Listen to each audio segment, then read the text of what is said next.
m'appelle Claude. J'ai choisi de lire le passage central de La promenade au phare qui s'appelle Le temps passe, qui est le pivot central du livre, qui est un texte qui est divisé en 10 parties numérotées dans lesquelles j'ai fait un choix. Je vais le lire dans mon exemplaire qui s'ouvre sur la page choisie grâce au signet que j'ai choisi et qui m'accompagne depuis des années. Une toile de David Hockney, reproduite sous format carte postale, qui porte le titre « Mes parents » et que je n'ai pas choisi par hasard. 1. Eh bien, il faut attendre l'avenir, dit Mr. Banks, arrivant de la terrasse. Il fait si sombre qu'on n'y voit presque rien, dit Andrew, arrivant de la plage. C'est à peine si on peut distinguer la mer de la terre, dit Prue. Est-ce qu'on laisse brûler cette lumière demanda Lily, tandis qu'ils quittaient leur manteau. Non, répondit Prue, non, si tout le monde est rentré. Andrew appela-t-elle, éteignez donc la lumière du hall. Une à une, toutes les lampes furent éteintes, sauf M. Carmichael qui aimait lire Virgile dans son lit et qui garda sa bougie allumée un peu plus longtemps que les autres. 2. Ainsi, toutes les lampes éteintes, la lune disparut et une pluie fine tambourinant sur le toit, une immense obscurité s'abattit.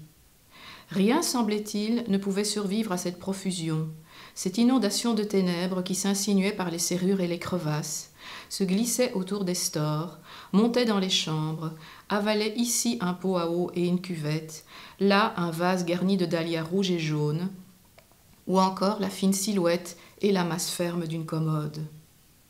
Ce n'était pas seulement que tout le mobilier se trouva confondu, mais il était difficile de trouver quoi que ce fût de corporel ou de spirituel qui permît de dire « c'est lui » ou « c'est elle ». Parfois une main se levait comme pour saisir quelque chose ou s'en préserver. Quelqu'un poussait un gémissement ou riait bruyamment, comme s'il eût été en train de plaisanter avec le néant. Rien ne bougeait dans le salon, la salle à manger ou l'escalier. Mais certains airs, détachés de la masse centrale du vent, passèrent par les gonds rouillés et les boiseries gonflées par l'humidité de la mer, se faufilèrent par les coins de la maison et s'aventurèrent à l'intérieur. On pouvait presque les imaginer entrant dans le salon, questionnant, s'intriguant, jouant avec un lambeau de la tapisserie, se demandant s'il tiendrait beaucoup plus longtemps et quand il allait tomber.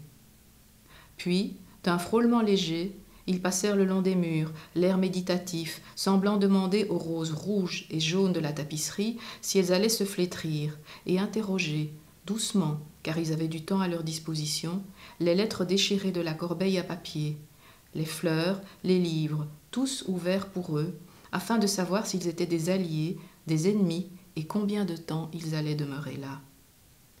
Ainsi dirigés par quelques lumières égarées, tombés d'une étoile dévoilée d'un navire errant ou même du phare, sa pâle empreinte posée sur les marches et les paillassons, les petits airs montèrent l'escalier et fouinèrent autour des portes des chambres à coucher. Ici, bien certainement, il leur fallait s'arrêter. Quoi qu'il puisse périr et disparaître ailleurs, ce qui se trouve ici est bien solide. Ici, pouvait-on dire, à ces lueurs fugitives, à ces airs tâtonnants, qui respirent et se penchent sur le lit même, ici, vous ne pouvez rien toucher, ni rien détruire. Sur quoi, avec un air las et spectral, comme si leurs doigts eussent eu la légère persistance de la plume, ils regardèrent une seule fois, les yeux fermés, la molle étreinte des mains des dormeurs, puis, ramenant sur eux leurs vêtements d'un geste fatigué, ils disparurent.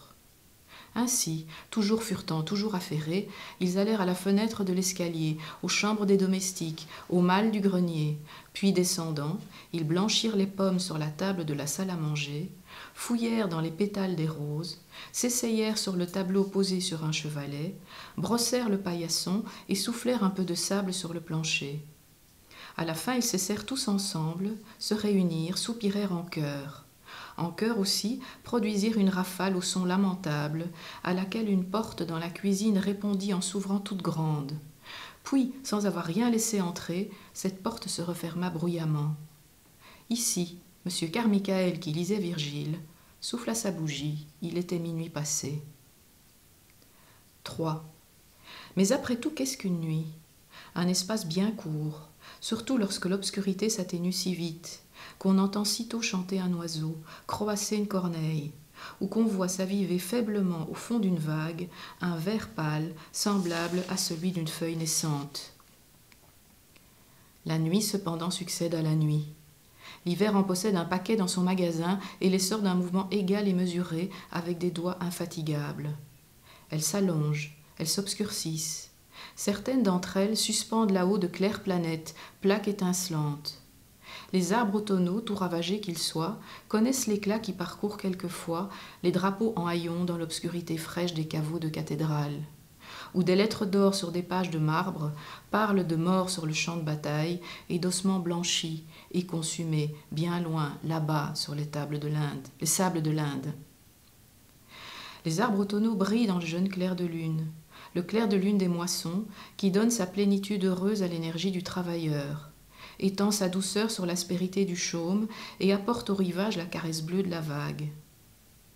Il semblait maintenant que, touché par la pénitence humaine et tout ce qu'elle comporte de labeur, la bonté divine eût écarté le rideau pour faire voir ce qui se trouvait derrière lui, le lièvre seul, tout droit, nettement détaché, la chute de la vague, le balancement du bateau, toute vision qui devrait toujours être nôtre si nous en étions dignes.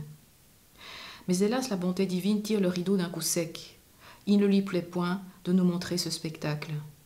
Elle couvre ses trésors d'une avalanche de grêle et de brise, les mêle de telle façon qu'il semble impossible qu'ils puissent jamais retrouver leur calme, ni que nous puissions jamais composer avec leurs fragments un tout parfait, ou lire dans leurs morceaux dispersés les claires paroles de la vérité.